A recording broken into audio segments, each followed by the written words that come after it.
What's good, people? How's it going? Welcome back to the channel. If you guys are new here, please do subscribe down below, smash the like, hit the bell. Those things help out a lot. YouTube doesn't always notify people when we upload, so just make sure you hit that bell and it should be good. Anyway guys, today we got a dope episode for you. It's all about trichomes and the importance of trichomes, because a lot of people treasure those trichomes but they don't really know why. So we're gonna break down why you need to, what's the point of them, and why they're so important. We're literally gonna go through everything that you need to know about what makes your green sticky icky. Trichomes are the frost in your buds and the resin from which all your favorite hash, BHO, shatter, wax, all that stuff is made. So in today's episode, we're going to break down the importance of the trichomes, the plants, and why it's so important to the home gardener. But before we get into that, guys, just want to let you know we had a dope Talking Loud podcast episode yesterday with Curtis Crosses. It was an honestly amazing experience, guys. Definitely check it out if you haven't already. He dropped some bombs on there. He's such a passionate guy. He's actually given us 60% off of all the strains on his website, www.curtiscrosses.org. Use the discount code ICANTHC and snag yourself a nice little discount. 60% off and support the homie Curtis. If you guys are looking for grow equipment, Mars Hydro's got you covered. The discount code ICANTHC works across every single product on their official website.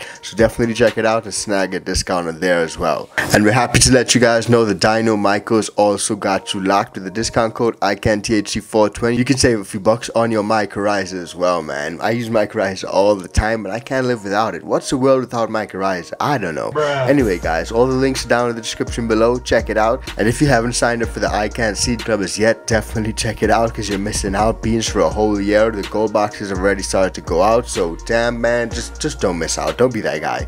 Anyway guys, without further ado, let's get into today's episode.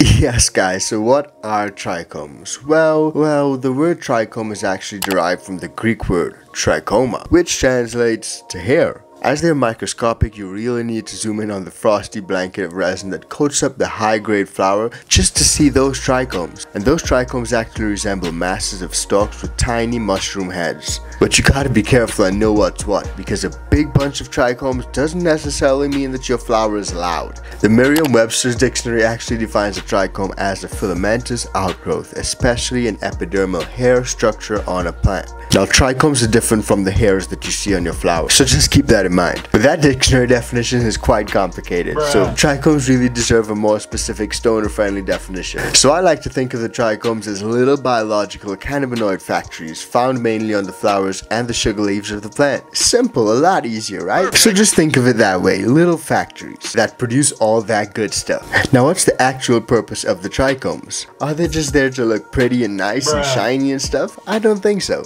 The naturists actually believe that the trichomes facilitate quite a few survival functions of the plant. The gooey surface coating of the sticky resin produces a frontline defense against fungus, insects, and other hungry herbivores. And there's a good thing as well, because some flies and certain fungi and pests can't penetrate that trichome barrier. Trichomes also play a key role for the plant in growing in difficult climatic conditions. A layer of resin offers plants protection against damaging winds and other pests. Trichomes even serve as an organic sunblock for their plants, protecting them from the effects of harsh UV rays from the sun. Pretty interesting, eh? I'm gonna go through the UV rays and the trichomes a little bit later, so stick around for that. Don't miss that. Now, why are the trichomes so important to the home gardener? Trichomes are an essential part of the plant, and learning about them can dramatically improve your skills as a grower and in time the quality of your harvest. Without trichomes, you wouldn't have THC, CBD, terpenes, other cannabinoids, and all that good stuff that we know and love. Aside from learning about their plant functions, understanding the importance of trichomes, fluctuations in appearance and development will help you harvest your flowers at the right time, because these trichomes change over time, and that's what you need to look out for when you want to harvest properly. Now, trichomes produce cannabinoids and terpenes. All growers should have an appreciation for the role that trichomes play. That these small mushroom-shaped glands are responsible for manufacturing cannabinoids and terpenes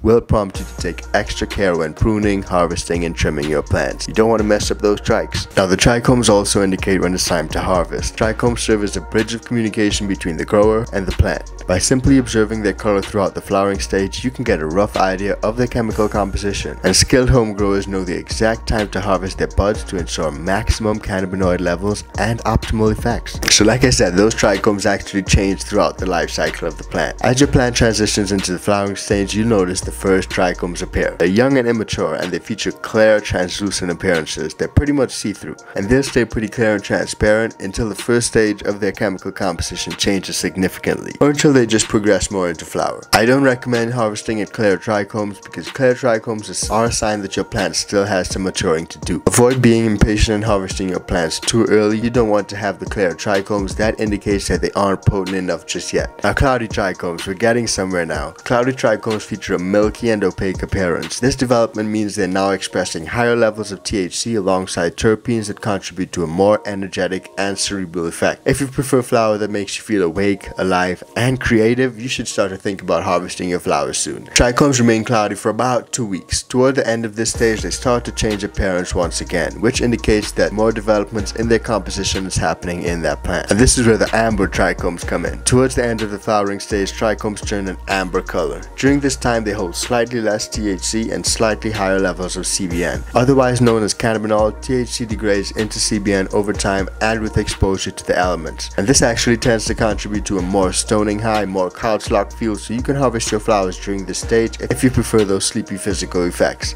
Now, mixed trichomes is what a lot of growers go for. Between the cloudy and the amber stages, you'll notice a period where your flowers possess both colors at the same time. This is maybe the best time to harvest your flowers, as they provide an effect that targets both body and mind. The flowers will possess high levels of THC but with a touch of CBN. The flowers will have a little bit of the best of both worlds. Now, what a lot of growers don't know is that light determines trichome production. Now that you're all clued up on the importance of the trichome's appearance, you should also consider how light affects trichome production. Plants evolved outdoors for millions of years, so it makes sense that natural light fulfills their demands for photons and leads to greater trichome production. Now, although the sun does a great job for outdoor growers, modern LEDs work to replace this natural light source indoors, and these devices actually mimic that spectrum provided by the sun's rays and help to optimize those trichome levels as a result. So if you got a super weak light, that can be a problem. Just something to think about. Now, we spoke about how important trichomes are when it comes to harvesting. You need to view those trichomes so you know when to harvest for the effects you're looking for. So first question, how do you inspect your trichomes? When taking a closer look at your flowers, you'll notice a shimmering layer of what looks like diamonds on the surface of your flowers. But it takes more than the naked eye really to get close up and personal with those vital trichomes. Thankfully, a lot of growers use different tools that they can view their trichomes with. You can use a jeweler's loupe to look at your trichomes. Many jeweler's loupes also have a built-in light that helps to increase the quality of the image you're looking at. My preference though is the digital USB microscopes. Digital microscopes link up to laptops and cell phones through USB and provide a clear zoomed-in image of the trichomes. I love those things. You can really use USB microscopes to get a close-up look at those trichomes and see what color they are, see what they're turning to. It's really awesome. And they don't need electricity. You don't need to plug them in. You can just plug them into your phone or your laptop and that powers it. Now, some people also use macro lenses. Some cell phones come with great macro lenses, or there are those clip-on ones that you can use on your phone as well. Those will let you take close-up images of your flowers and trichomes. They offer the benefit of taking instant images, and you can use your phone to zoom in even further into specific parts of the plant. Sometimes it may not be as accurate as the USB microscope I found, so you gotta find out what works for you.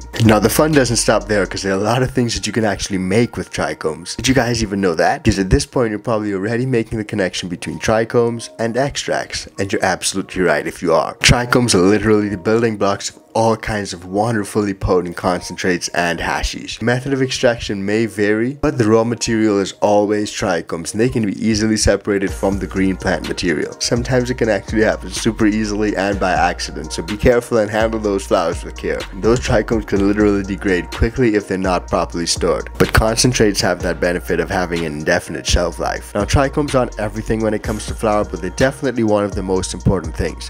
With the rise of dabbing in concentrates, it means that trichomes have never been so important in our industry as they are today. The green revolution is no longer tied to smoking jays of green. Knowledge of trichomes actually opens up the doors to different types of cuisine, concentrates, tinctures, and a plethora of medicines and new amazing discoveries yet to be made. So it's definitely something to get into. There are a few different tried and tested methods that you can use to ramp up that trichome production during the flowering stage and increase the potency of your overall flower. Some of these methods are super simple and are pure bro science, but some of them actually work. and we've busted a lot of myths on this channel, so check out previous episodes if you haven't already. So what do you do with your trichomes? Do you make concentrates? Do you just view them? Do you collect them in a screen? Like, what do you do with them? Now that you're aware of the sheer importance of the trichomes, I do encourage you to head into your grow room and garden and take a look at those structures with some new eyes. You can cop a jeweler's loupe or a microscope and take a look at your trichomes to analyze what's next. Is it time to harvest yet? Where am I at? A lot of growers got different preferences when it comes to harvest time or what they do with their trichomes. So drop a comment down below and let me know when you like to harvest. Do you harvest when it's clear? Do you harvest when it's cloudy? Maybe amber? Maybe a mixture? And all that said, what do you do with your trichomes? A lot of people do different things. Do you make concentrates? Do you make edibles? Do you do anything at all? Do you not do anything with them? I just want to know. Drop a comment down below and let me know. And don't forget to smash the like for those trichomes and hit that bell. But wait, first, check out this video right here and this video right here, and we'll see you on the next one. Peace, fam.